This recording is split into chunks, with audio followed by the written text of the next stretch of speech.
ఇక కామారెడ్డి జిల్లాలోనే ప్రధాన వార్తల విషయానికి వస్తే కామారెడ్డి జిల్లా రామారెడ్డి మండల కేంద్రంలో మంత్రి సీతక్కను రైతులు బీఆర్ఎస్ శ్రేణులు కలిసి అడ్డుకున్నారు. గత కొద్ది రోజుల నుంచి ఉమ్మడి నిజామాబాద్ జిల్లా వ్యాప్తంగా సరైన సమయంలో ధాన్యం కొనుగోలు చేయక ధాన్యాన్ని కొనుగోలు చేసినా లిఫ్ట్ చేయడంలో తాత్సారం వహించడం పట్ల ఎన్నిసార్లు ఇక్కడున్న ప్రజాప్రతినిధులకు స్థానిక నాయకులకు చెప్పినా పట్టించుకోవడం లేదని వివిధ పర్యటనల నిమిత్తం నిజామాబాద్ కామారెడ్డి జిల్లాల్లో పర్యటిస్తున్న మంత్రి సీతక్కను ప్రభుత్వ సలహాదారుడు షబ్బీర్ అలీని రైతులు అడ్డుకున్నారు.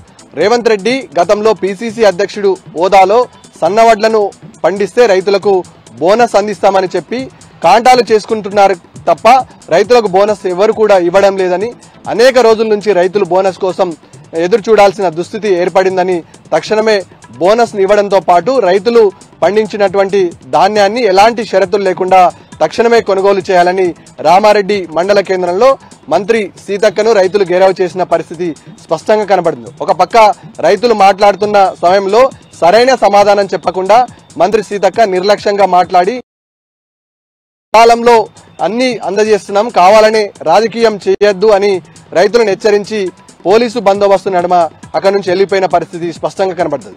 ఈ విషయాన్ని రైతులంతా ఆగ్రహం వ్యక్తం చేశారు.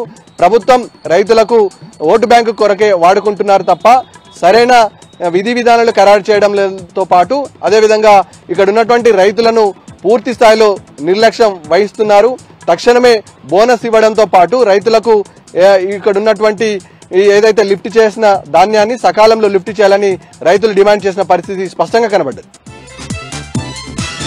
ఇక నిజామాబాద్ జిల్లాలోనే ప్రధాన వార్తా విషయానికి వస్తే నిజామాబాద్ జిల్లా కేంద్రంలోని మున్సిపల్ కార్యాలయంలో ఏసీబీ దాడులు రెండో రోజు కొనసాగుతున్నాయి.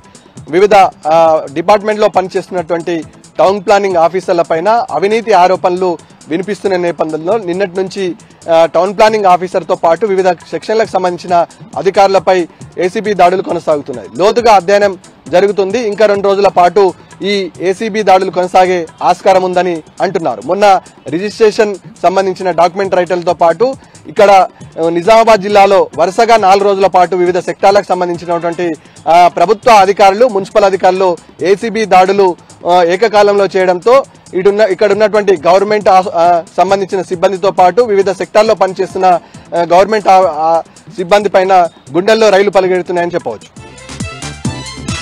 నిజామాబాద్ జిల్లాలో ఓ ఘరానా మోసాన్ని పోలీసులు ఛేదించారు. ఈ నేపథ్యంలో బిఎంబి కంపెనీ పేరుతో 750 మందిని మోసం చేసి ఆన్లైన్లో పెట్టుబడి పెట్టించి వారికి మార్కెటింగ్ చేసి ఈ చైన్ ఛార్జింగ్ ద్వారా ఈ గొలుసు కట్టు విధానానికి పాల్పడుతున్న ఓ ముఠాను నిజామాబాద్ పోలీసులు అరెస్టు చేశారు. ఈ నేపథ్యంలో ఒకరిని అరెస్టు చేశారు. దాదాపుగా ఈ ఆన్లైన్ విధానం ద్వారా ₹1 కోటి వరకు లావాదేవీలు జరిగినట్టుగా పోలీసులు గుర్తించారు. ఆన్లైన్ పెట్టుబడి పెట్టడంతో పాటు యాప్లో డబ్బులు కనబడి డ్రా చేసుకుందామంటే డబ్బులు రాకపోవడంతో ఇక్కడ ఉన్నటువంటి బాధితులు పోలీసులను ఆశ్రయించారు. ఈ నేపథ్యంలో పోలీసులు కేసును ఛేదించి దాదాపుగా 700 ఇవాళ పోలీసులు ప్రెస్ మీట్ ఆధ్వర్యంలో ఈ విషయాలను వెల్లడించారు.